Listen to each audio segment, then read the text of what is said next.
If you have had measles and mumps as a child, you reduce heart disease and death by 20 to 30%. There's 1 million deaths every year from heart disease. I just saved 200,000 people by letting you get measles and mumps. So this is what pharma doesn't want you to know.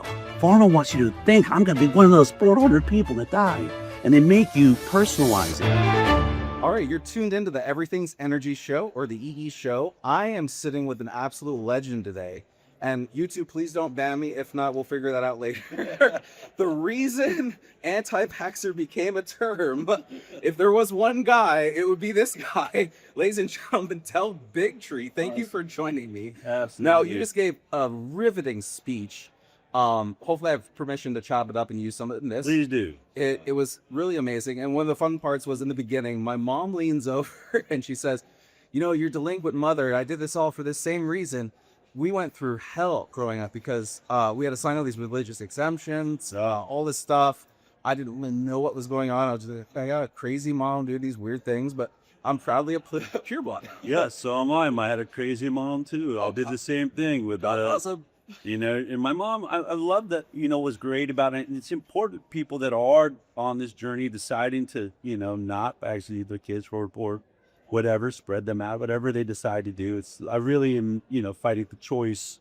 I'm not trying to eradicate vaccines from the planet. Everyone should have a choice and live their lives the way they see fit. But one of the things I really appreciate about my mom was she would take me to those moments. Like there was a moment where I was going to go into high school. I've been homeschooled up until high school. And I wanted to go to the public high school. And the principal was like, you know, we don't allow unvaccinated kids in here. And my mom didn't do that alone. I was standing in the room when he said it.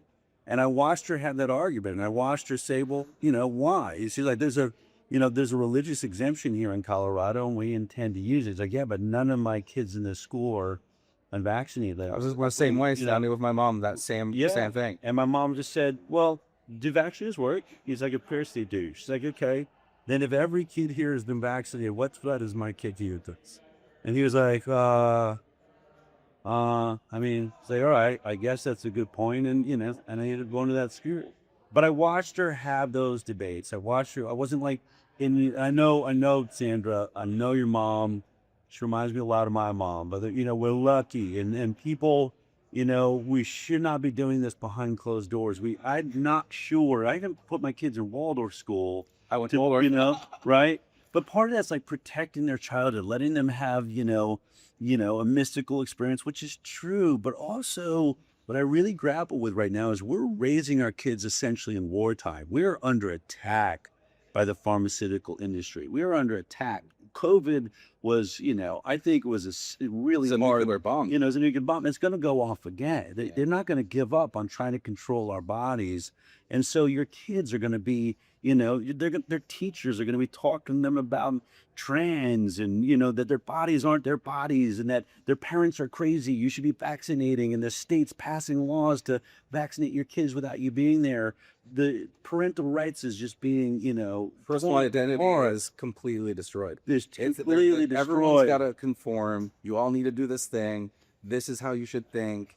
And when I grew up, it was very independent. Right. You were go do art, go run through the jungle, go be a kid, go be a kid. And now it's you need to do this to conform, and it's ridiculous. So I think we have to realize that's the world our kids are living in. So we don't really get to just say, you know, I'm going to protect them and not tell them anything that's going on, as much to be age appropriate. But there's people that may talk to them when you're not around. They need to be prepared for that. So here's a great thing for parents. And I also, I have challenges with this, and wanting to have a kid. I'm like, it's wartime. Do I want to have a kid in this? I'm going to have to fight these fights. So for the parents who've already had a kid or thinking of having a kid, what would be your advice to help them keep their sovereignty on a genetic level? Well, I mean, first of all, I would think if you're going to have kids, I think about what state you're going to live in. I think it's really important. You know, you'll survive the first couple years, but as soon as they're in a preschool or something, you're going to start running into this issue. And, you know, the parents that are, you know, in California, in New York, you know, they'll say there's nothing I can do. I have to vaccinate. And I just say this, I don't see a 20-foot wall around the edges of California. I don't see some big wall around New York. You can move. And, you know, I think people tell themselves like, they go, come on, and they go in back. I hope it doesn't hurt my kid, but they tell themselves that they felt like they're, I didn't really have a choice, as though that will make up for it should the kid be injured. And I've met thousands of parents of injured children. There's not a damn thing you can tell yourself in the world once that happens to make it all right. You will realize, I actually did have a choice. I could have moved. I could have changed jobs. I could have just decided to raise my family somewhere else. I really want to impart on people, you have to do that. Yeah, the what if goes both ways. So they throw the fear porn at you if you don't do this, negative outcome. But you're actually really enlightening people. If you do this, there's a similar outcome. Like, you might as well roll the dice and not do it. You don't have to play that game. There's not. I mean, if you see my new film, which I was just talking about, an inconvenient study, it's free. You can watch it online at inconvenientstudy.com. I didn't do this study. A scientist trying to prove me wrong did the study. Tried to prove to me that vaccinated kids were healthier. Henry Ford Health. At least that's my opinion of why he did it. Otherwise, when he was telling me he was pro-vaccine and didn't agree with me, I don't know why he agreed to do the study.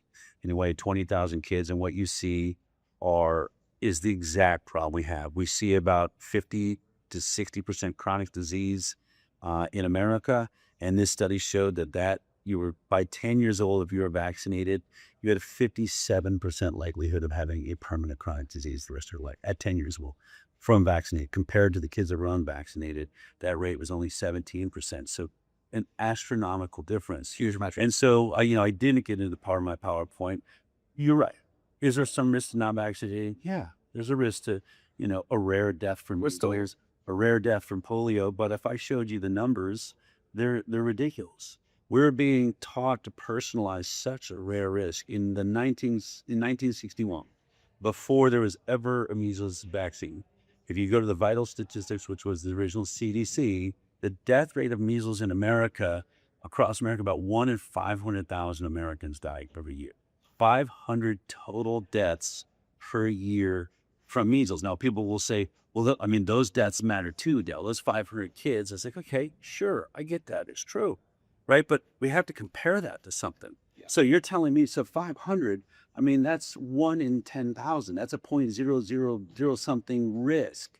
And I would assume that those 400 or 500, and it's probably also some adults, had some sort of immune issue, some weakness that made them vulnerable. But what I would say is there's studies you can look at, been done all around the world, where a person who has measles as a kid is less likely to develop certain cancers. There's about a 30% reduction in non-Hodgkin's lymphoma if you have measles as a kid. Not vaccine doesn't do this. If you prime your immune system by having measles, it saves about 30% reduction in non-Hodgkin's lymphoma. That's about 20,000 people a year die from non-Hodgkin's lymphoma in America alone. So I just saved, roughly 6,000 people just then by letting them get the measles. So wait, hold on a second. To protect 400 or 500 people, I'm letting 6,000 or 7,000 die every year from a disease that this would protect me from. It gets worse. Ovarian cancer cut in half. 50% if a woman has had measles and mumps when she was a kid. 50% reduction in ovarian cancer. Heart disease.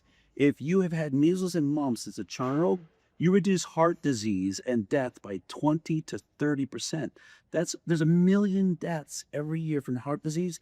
I just saved 200,000 people by letting you get measles and mumps. So this is what pharma doesn't want you to know. Pharma wants you to think, I'm going to be one of those 400 people that die. And they make you personalize it. I'll put it and let's say I have reported to say this to me all the time. So, I get it's a rare risk, but you are putting your kids at risk. And we know that the vaccine protects against measles. I make the same points I made to you, but I could see the same thing about being struck by lightning.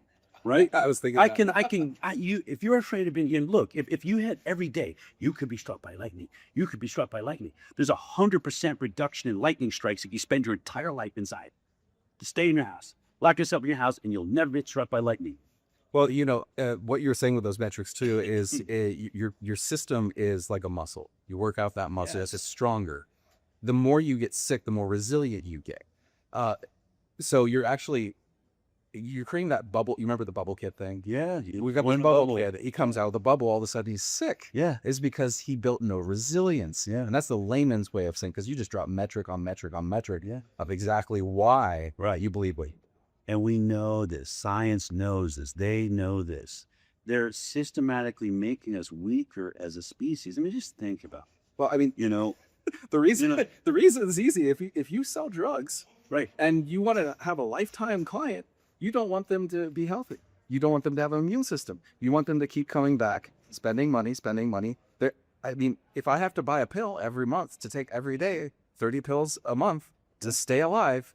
Right. And how many people you know take one pill, man? It turns into two. Well, the the side side effects. Like effects, first yeah. go, oh, well, next thing you know, it's just that giant pill box is going on. No, you see the people that are sick and they never have one pill jar. Those little orange pill bottles. Ever. It's a minimum like 9. No one's taking one pharmaceutical pill No. every day. Oh, It's terrible. it's terrible. It's Jigs, you owe me a Coke. Yeah. So how I know there's a long story here, but in a short story, how did you come to this point where you became the anti-vaxxer? Well, I ended up, I wanted to be a Hollywood filmmaker. I went to Hollywood through some crazy set of circumstances. I backed my way into daytime talk, and first job I ever got was being a producer, field producer for the Dr. Phil show. Mm-hmm. That kind of took off. A friend got me the gig. It was great. It got me out of waiting tables. And then a few years in, they created the show called The Doctors. And I was right there on the ground floor. I was actually the first person that would go into surgeries and shoot surgeries with a video camera. We're trying to figure out what would the FCC allow? What, as far as what could you show? I got to be like the guy like shooting it, and then there was directors and producers all around, how are we going to make this work? So I ended up, working this medical talk show called The Doctors. Like I told you, never vaccinated as a kid, never went to a doctor. And my mom would call me and say, what are you doing working on a medical talk show? You've never been to a doctor in your life. I was like, Mom, I think God's behind it. I feel like I'm like a Trojan horse in here. From within you convert. I'm mostly doing stories that are challenging the medical system, talking about drugs that have been recalled. How did they get approved in the first place? And there's just all sorts of stories like that. And I ended up being the highest rated producer of like the 7 producers on the show. Probably because We won an Emmy Award. I mean, I don't know, maybe. But while doing that show, I had done a very controversial story. And the doctor in the middle of it, while I was working out with him, he was like, look, you probably shouldn't have me represent this story. I was like, why? He said, well, if you look me up online, a lot of people I can consider a quack. I was like, what do you mean? He's like, well, I'm one of these doctors that believes that vaccines cause autism. It's like, oh, well, this story has nothing to do with that. It's like, yeah, I know, but it might undermine what we're trying. He's like, oh, leave that to me. Don't worry about it. And then he's like, would you ever cover that story? I was like, be a hard story to do in The Doctors. But, look, if you're watching it all the time, something big happens, let me know. So he tipped me off a year later, 2015. He called me and said, remember you said if something big happened, the vaccine autism thing, I should let you know. And he tipped me off. There's a whistleblower at the CDC named Dr. William Thompson, who was coming forward and saying they were committing scientific fraud on the vaccine safety studies. And, I could do a 3-hour interview just on that journey, but I made that. So much of I ended that. up making a documentary about that whistleblower called Vaxxed. That was the end of my TV career. I left the Doctor's Television show. How viral was Vaxxed? Vaxxed was so amazing. I mean, really, I was hoping for some negative press. In order to get the story out, is that if we could get attacked like, Last Temptation of Christ, that'd be amazing. We did better than that. We got into the Tribeca Film Festival. There was all this sensationalism around, people saying baby killers have got a documentary, it shouldn't be allowed here. Robert De Niro got in the mix. It's his festival. He said, I am screening this movie, screw all you, I have a child with autism, I believe it's connected. So it was this huge, this battle. And then 2 days later, they still kicked us out of the festival, even after Robert De Niro said he stood by it. And then that made headlines across the world. It was probably we got a call. The reason we got screened, I got a call, just to give you a sense, that that happened on a Sunday. On Monday, I get a call from Angelica Film Center in New York. And he's like, look, you want to screen your film at Angelica Film, it's the biggest art house in New York City. You want to screen it on Friday? I said, oh, geez, film's not done. I mean, we still had a month before we were supposed to be screening at Tribeca. Most people go into a festival with a pretty finished film, but then you expect to get reviews and notes and you make some changes and maybe release 6 months later. I said, we're not really ready. I said, could you at least, if you could give us a month, how about you do this? You know, the day we were supposed to screen at Tribeca, we're screening at Angelica Film Center. He said, Del, your film, Vaxxed, is the biggest media story in Hollywood Reporter, in every media magazine around the world. It's the biggest story today. Whether good or bad. And he's like, it's the biggest story there is. And I have no idea if the film's any good. I don't care. And I don't know if that bad hype is going to last for 30 days. What I know is it exists now, and I can sell out my theater because of it. So I'm offering you Friday.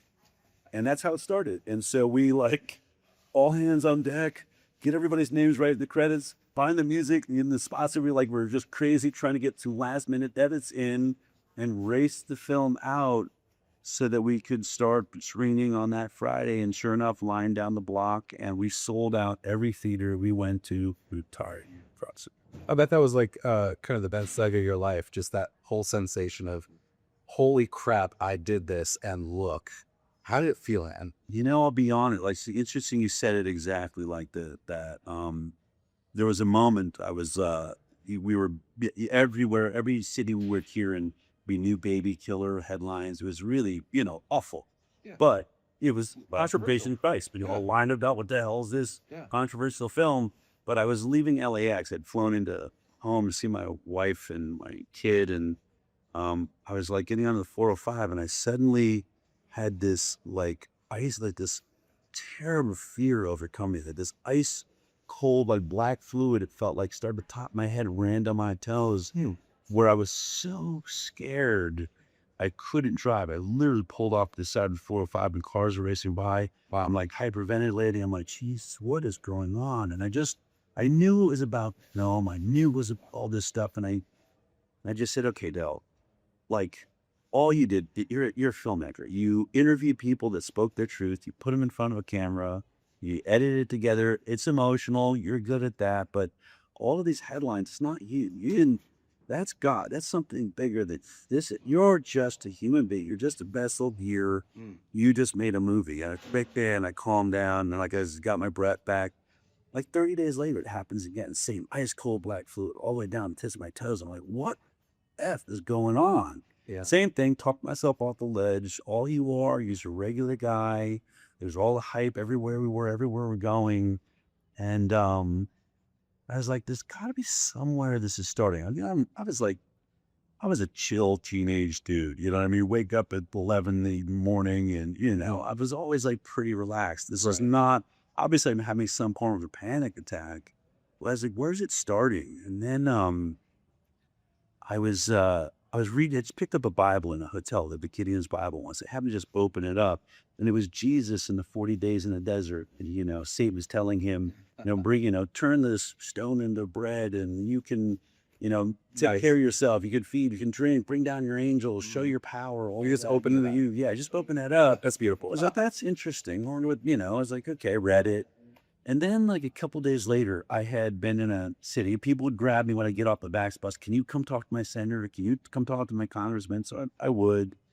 And there's one day I was really being hard on myself because I had an opportunity to talk to a governor, but I was totally exhausted that day. And you kind of got to get revved up with something like that. And I kind of chickened out.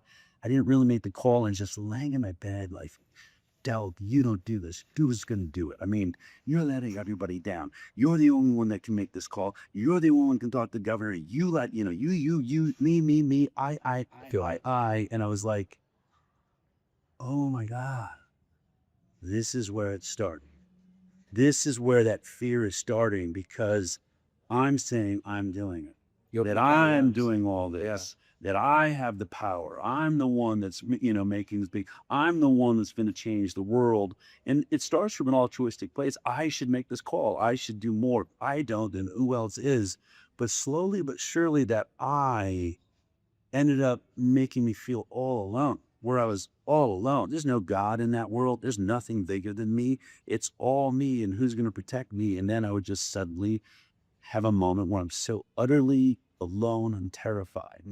And from that moment on, I never allowed myself to say I did this, and I don't, because it's like a bad trip. If I smoke that drug of I'm doing this, then I know I will have a panic attack a few weeks from now because I have lost perspective that I think I'm doing it. As long as I stay clear that I'm just a vessel for God, and I think God is behind the work that I'm doing, I'll do whatever I'm has to do next. And whether we win, whether we lose, however this all turns out, that is not what I'm doing it for. I'm obviously hoping for some great ending, but the only thing I'm responsible for is to do what I'm being asked to do, my very next step. How it all turns out, that's in God's hands. Amen. So with all these congressmen, governors, etc., did you um did you rally some of God's angels to your side, and how did that look? How did that feel? I think as soon as you step into the type of faith that Vaxxed demanded, I had to call my wife that said, I'm going to destroy my TV career. Like, I don't know where the money's going to come from, but I'm supposed to make this movie. In the moment I did that, I would say I lost sight of my long-term vision. I'm a producer. Like, I make films, I make television. I'm really good at predicting all that can go wrong, what will go right. So we all do millions of dollars. Right. But I feel like I suddenly lost that long-term vision. I had a sense of what I want, feeling of what I want to accomplish, but I would just, and I still do, pray and meditate every day. God, what's the next step? What's my next right step? Because that's all that I can do. And so I've stopped worrying about whether I have angels. I stopped worrying about who else is there. I can only be responsible for myself. And so, yeah, but I did meet angels. I met a guy that thinks exactly like that, Robert Kennedy Jr. I love the guy. And the guy who I said, you should run for president. And Was that you? You were that was, I think if you asked him, he would still say, it's your fault. That's exactly what he says when he's having a bad day. This is your fault. This is your stupid idea. God bless it. God bless it. I spent 3 years as his director of communications when he did run for president. I got to be in the Oval Office when he put his hand on that Bible as HHS secretary. But even more than the way I see it, he picks up that mantle every day and just does the next right thing. And he's not, I've said to people, if he didn't get confirmed as HHS secretary, he'd be the same guy the next day. He wouldn't be like kicking walls and things. He genuinely said all along, no matter when we had some tragedies and crazy things would happen, and we started as Democrats and we moved into being independents, and and then he joined Donald Trump. I mean, I can't tell you how lucky I felt to be in the room with a man like that, trying to navigate that. And we all prayed, like, what are we supposed to do here? But that guy just genuinely gets up in the morning. It's like, I'm going to achieve as much as I can, and it's in God's hands. And as long as it lasts, I'll do it. And whenever it ends, it ends. And so we talk about angels. Angels are those other people that I think are not worrying about their lives. They're not worrying about, their safety, and not worrying about how this all turns out. There's a lot of us now that are just putting one foot in front of the other. And I think the world's changing because No, I mean, you need people to provide hope and some sort of path. And the controversy is what breaks down those walls in society. And people start to have aha moments, and they go, well, wait a minute. I mean, this side's saying I shouldn't look over here, and this side's saying you should look here very loudly and clearly. Yeah. And then people stop listening to the noise, and they start seeing what might be truth or what is truth, as opposed to seeing those walls. So I thank you for that. And where are things going in politics right now with the topic at hand? Well, I mean, I think Bobby's been the most successful HHS secretary in my lifetime. I would argue he's done more in the last year. I mean, really, it's been about a year. He only got confirmed in February. It's now April. So it's been just over a really solid year. That guy has gotten chemicals out of baby food and, heavy metals out of baby food investigations. Got the president investigating microplastics. They just announced they're going to look at psychedelics as far as, PSD, Yeah, I saw you that. depression. I mean, these are gigantic change the entire food, pyramid. Yeah, is looking at changing all the school lunch programs. He even reduced the vaccine program from 56 shots down to 24, 26 shots by switching us of the Denmark schedule. But that has been undone by a lawsuit against him by American Academy of Pediatrics. So he's in the fight of his life. What I would say is, look, whatever he accomplishes is more than we would have accomplished without him being there. But government should not be determining our health. That's not the right place. It's our body. It's No, our I body. like the left. My body, my choice. My body, But my then they choice. want the government to dictate it. So So I say we should mostly be looking at him as just sort of a pause button, holding back the censorship, holding back the attacks. We need to build new systems. We need to build them now that are not reliant. So what would be a societal call to action? Because Bobby's one guy, he's doing his best. Society out there, what can they do on the grassroots level, a day-to-day level? What can anyone do? What would you recommend? Tell everyone they know exactly what you just said. Do you believe your body, your choice? Do you believe that the government owns your body, or do you own your body? Do you believe the government owns your children, or do you own your children? And if they're like, yeah, no, I own my kids, then do you want to be forcibly injected with products the government decides for you, or would you like to have a choice? And we have a tool that COVID gave us, because I know how controversial this topic can get. And, I'm always looking for a way in the conversation. A lot of people are like, I can't talk about this topic at all. Well, ask them this. Are you getting the 10th kilowatt booster shot? They'll be like, oh, no. I still got COVID after the fifth one. That's so I right. stopped. 9 out of 10 people, by the way, I'm just going on the stats. 9 out of 10 people are not getting the latest booster. I wonder why. So you're pretty good chance of asking the question. So you getting the latest booster? No, man, I think I'm done with it. I'm done with that. But it's recommended, right? Like it's recommended that you get it. Yeah, I know, but I feel like I've had enough. Interesting. What would you think if Donald Trump mandated that next booster shot? Would you get it then? Oh, screw you, but not, no. You're like, huh. So you feel like that should be a choice of yours. Of course it should be. Yeah, trip him up a little. Yeah. You see where we're at in this conversation now? I'll leave the rest of it. You figure out where you go from Basically, there. inspiring a little critical thinking That's and it. attacking him. Yeah, I saw a great reporter, a different topic, but I saw a great reporter at an anti-ICE march. She went in, and some guy's like, we want you out of here, like, getting pretty violent. Right.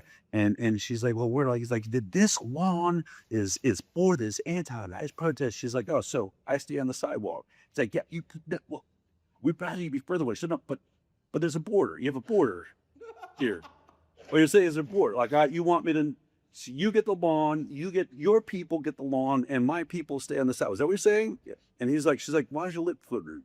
Let's go. I mean, it's that type of argument, right? Let's be realistic here. Everybody wants choice.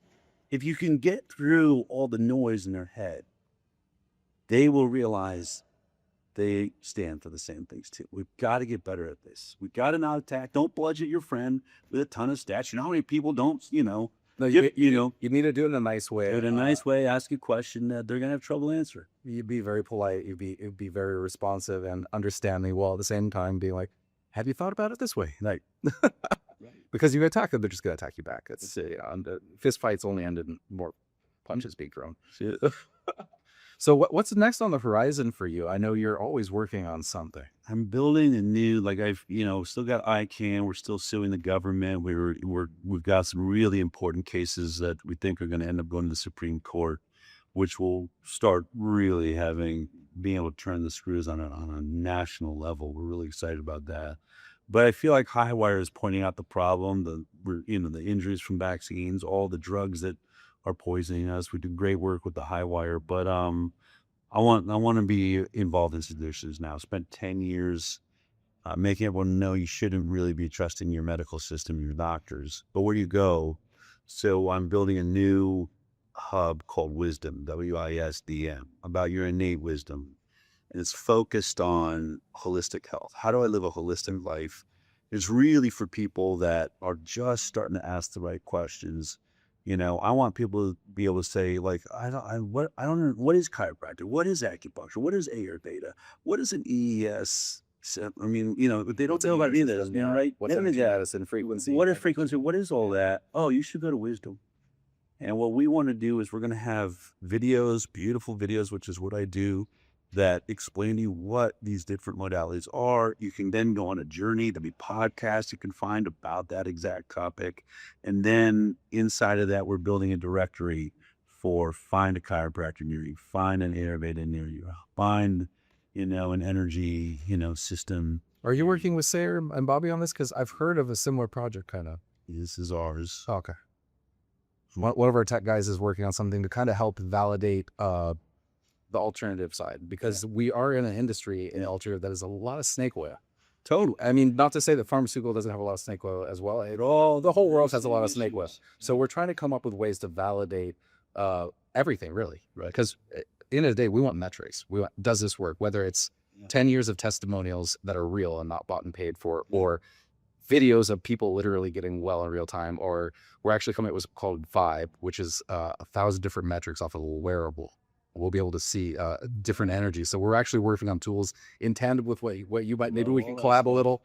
That's what it's all about. Yeah. We want a space. Look, there's the problem, like we're really very specific on holistic health. Like even there's peptides. We're debating whether a peptide is actually holistic. I'm not sure. Right. There's functional medicine. And will that be there? These are the debates we're having, because there's all these ways pharma wants to come back and tell you They are trying to come back into the peptides. this is natural. We're going to have, blah, blah, blah. I joke we're gonna have MDMA by Pfizer and Right. psilocybin by Moderna. Yeah, exactly. That's and then it'll be chemicalized. But really, there's modalities where people need to touch you still. They need to feel you. They need to, and they're not injecting with anything. They're not altering your DNA. They're not, all of those things have a place, but You said it really well in there. Is we're doing so much damage early that we're now having to catch up on the back end. that's it. We need society to come back to more of a grassroots, a natural way of living early, so that we don't get sick later. Throwing a bunch of poison at a kid is definitely not going to make them live a healthier life. We're all fighting diseases we're causing to ourselves. Yeah, absolutely. And we can stop that process. So I want to get back to nature, what's natural. I think we can all live healthier lives. And look, pharma has its place. I smacked a tree, with my ribs 2 months ago and went to an ER and broke 4 ribs. I was glad there was an Advil for the first 2 days. Otherwise I wouldn't have been able to breathe. Yeah, no, there's a time and a place for all medicines, but they shouldn't be a lifestyle. Yeah. They're a fix, and they're a crutch for a short period of time. Yes. You don't walk with a crutch the whole life. Right. Yeah. Oh, and call that healthy. Like you did the pharma. I don't think they've gotten away with it yet, but they keep wanting to say the word healthy should not exclude people that are on drugs. That there's people living perfectly healthy lives that take drugs every day. I disagree. I also disagree. No one's ever been drugged to health. Yeah. Ever. So luckily, there's a lot more and more people every day waking up to all of these things. But, what do we need to do? Bobby's only one guy. Yeah. We need to move. You're only one guy. I'm only one guy. And frankly, I get all passionate up there because I'm looking at 100 people. I look at 500 people in a room. I want them to go out and tell everyone they know, because we're still not big enough yet. We're getting close. It's much bigger than it was 8 years ago or 10 years ago when we were growing up as kids. But it was we were that 0.000. That's it. Yeah. We're tiny. And now 30% of the world rejected the COVID vaccine. That's all you need, by the way, to change every political system. It's 30% passionate people speaking their truth. We're really there. They're just afraid to speak. And I think that that's the most important thing, especially as Americans. Exercise your right to choose. Weaves. Tell everyone you know that you want choice, that my body by choice in every single circumstance. And That's a beautiful call to action. There is, you never be afraid to speak your mind, even if you might be attacked for it. Just realize that it's better to, in an instance, if someone was about to attack you from behind, would you rather that person yell, "You're about to be hit in the back of the head"? It's the same situation. It's circular there. Yeah. Speak your mind. That person might take them a year. It might take them a day or that very moment, but they might have a shift in perspective. When I screen the film An Inconvenient Study, and at the center of it, the scientist decides not to publish the study. And it's a very powerful film. It's a powerful moment when he admits it, when he really says, "I'm not a good person. I'm not going to do it." Well, it comes down to finances. Yeah, it comes, not stupidity. Aaron, it comes down to fear. Really, he states, he's afraid of his legacy changing. And I'll say to an audience, you know, how many people would say that Dr. Zerbos is evil? And usually seems big birds in the room or is there peace? I was like, oh, because he and I, you know, not guys that are drilled down when people are blocked. Because I mean, he has the opportunity to save children's lives. He's not doing it. He's burying this understanding. And I say, okay, raise your hands if you never avoided talking about the COVID vaccine at the Thanksgiving dinner. You knew it was dangerous. You wanted to talk to a brother or sister, a mother, a father, a friend. But you're like, I don't want to create unrest here. I don't want to have a battle. Raise your hand. You never did that. No one raises their hand. We're all a part of this. Yeah. We're all complicit. Our silence means we're complicit. If you don't stop someone from killing someone, and you could, then you're an accomplice. So our fear to speak is why we're in trouble. And it's why people are being injured. Mhm. It's why today I said, if you do not realize this is your issue. It's sort of the famous poem, right, from Nazi Germany. Forget the guy that wrote it, but, you know, when they came for the Russians, they didn't say anything because I wasn't Russian. When they came for the gays, I wasn't gay, so they didn't say anything. My favorite is what evil prevails, good men. That's it. That's the simplest one. But when they came for me, there was no one left to stand for me. So I'm the opposite. You don't want to be the last one standing. No. And I don't want to die a coward. Absolutely. I mean, that's the biggest thing. I refuse to give away my sovereignty, and if I can speak truth, I'll speak truth. I'm very blatant. It's just like, I don't believe in that. Yep. Because I'm not going to sit here and regurgitate what you believe to make you feel better. I'm going to say, well, you could argue that a little. Let's have a debate. Yeah. Let's have some fun. Yeah. Let me hear your perspective. And by the way, you know, listen to the person you debate here. Like, actually care about what they're saying. I'm fascinated by people. Yeah. I'm not necessarily trying to win. I'm fascinated that you're getting a 10th booster. Really? Like, have you not seen any? I'm just curious. How do you feel? How do you feel? Did you get COVID? I'm curious. I'm genuinely curious. I am curious. Like, how many times did you? Anyway, actually get you COVID? gotta get back to a nation that can have those conversations.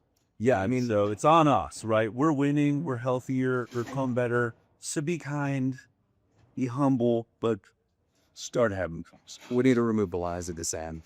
Open up, open Discord. We need to talk more, and we need to not worry about left, right, vax, anti-vax, We're just pro, being con. It's brothers let's and have a discussion. sisters. That's it. Yeah. Well, Del, I appreciate you having this conversation. I don't want to take you more time. I know you're a busy man. I absolutely love and adore you. Thank you Thank so you. much. Appreciate you, and hopefully you'll come to Vegas and we can do some more stuff. Let's do that. Yeah.